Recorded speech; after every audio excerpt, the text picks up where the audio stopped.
Thanks for checking out the top 10 plays of Week 3. I'm Charles King, and he's J.C. Carnahan. We've got some of the best plays we've seen so far this season on this week's top 10. I agree, and we had a hard time cutting it down, and we'll begin with a bonus play just to prove it. Freedom with the ball, Winter Park on defense for this play, and the guy to watch here is Jordan Pouncey. You see him with an arrow. This is ridiculous, J.C. He hurdles over two guys and then cuts off the Freedom ball carrier. The Freedom guy stops dead in his tracks, probably because he's shocked to see Pouncey. We just had to include that play. Let's get to the countdown. We're making something out of nothing here at number 10.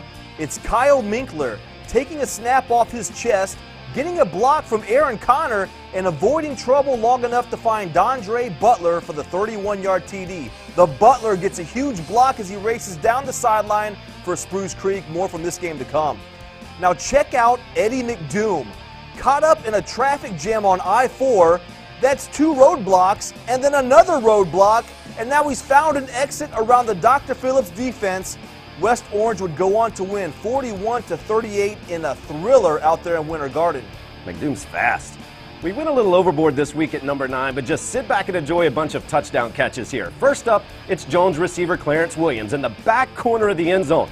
Does he get a foot in? Edgewater's Devontae Key says no. The ref says yes. Key can't believe it. Let's run it back and find out. I say he's in. I think those dudes hanging out in couches agree with me. That's good living right there. Next up, it's South Sumter's Rice Bokeon. Sounds like a player from Sanford. He makes a great grab, but this effort at the end is what gets him in the top 10. Raiders roll Hernando 47-0. It's East River here. Tyler O'Hara throws to Alejandro Hendricks in the end zone.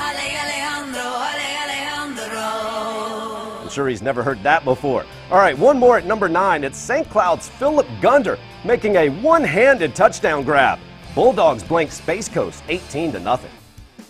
And now a couple of exciting runs here at number 8.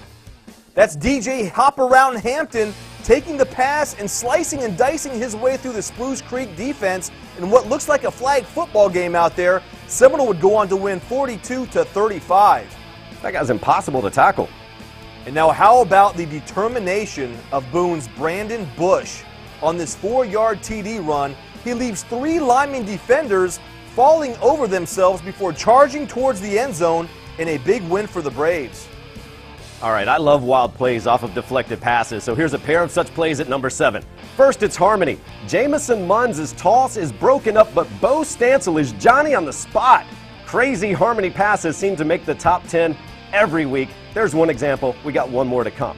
Okay, here's another deflected pass here. This is Eastridge with the ball, and Gateway's Alejandro Bermudez deflects it.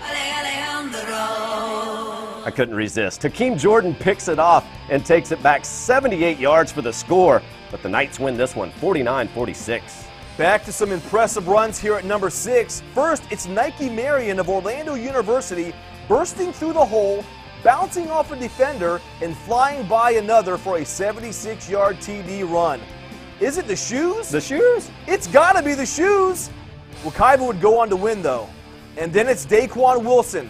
Wilson! Taking the Apopka snap and leaving Bulldogs on the turf as he weaves his way to a big touchdown in a 49-7 win over DeLand. But how about the effort from O.J. Cummings of Leesburg, who takes a shot from a South Lake defender, but would not be denied in a 48-7 win. And lastly, Cortez Pimpleton finds Trey Kendrick Lamar, who says, "We gon' be all right," as he makes his way through the Jones defense for a 65-yard touchdown. One more from this game coming up. Oh, that wild and crazy Harmony passing game I mentioned. Here we go again. Munns this time throws it deep, and watch this catch by Dalton Jones over the Cypress Creek DB, and it goes for an 86-yard touchdown. Look how fast this referee is, by the way. Wow. So in 4 weeks of the top 10, we have plays by 4 different Harmony receivers. Longhorns win this game 30-0. Back to Edgewater and Jones at play number 4. This time Pimpleton hits Craig Rucker on the pass, and you know that's bad news for defenses because not 1, not 2, not 3 defenders can keep him out of the end zone. Edgewater wins. Rucker's awesome. Now we have 2 interceptions at number 3. This first one is by Osceola's Carlos Becker. Watch him stretch out horizontal to pick off this Liberty pass. We've got more from this game yet to come, believe it or not. And now, this next play caused some disagreements among the varsity staff this weekend. I love this play by Olympia's Jeff James. Watch this. Goodness, what a play. I wanted this to be number 1, but ultimately, I didn't have the votes. Titans top Colonial, 27-8. That's a great play right there, man. Now keep your eye on number 11 here at play number 2. That's Malcolm Davidson of Osceola, backstepping a defender, cutting to his right, and getting a big block from a wide receiver as he goes 57 yards for the touchdown and a big win for the Cowboys.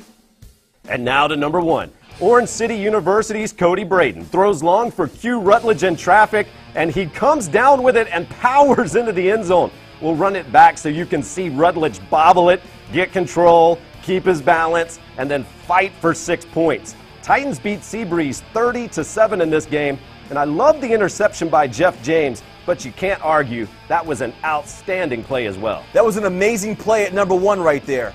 Charles, you're going to have to do a better job at rallying the votes for next week. I really wanted that James interception number 1, but I can concede the catch by Rutledge was awesome as well. Thanks for checking out the top 10 plays of Week 3, top 20-ish plays of Week 3. We'll be back next Monday with the top 10 plays of Week 4. Orlando Sentinel newspaper, check it out, yeah, do us the favor, promise that you will love it later, I promise, we got Central Florida flavor, yeah.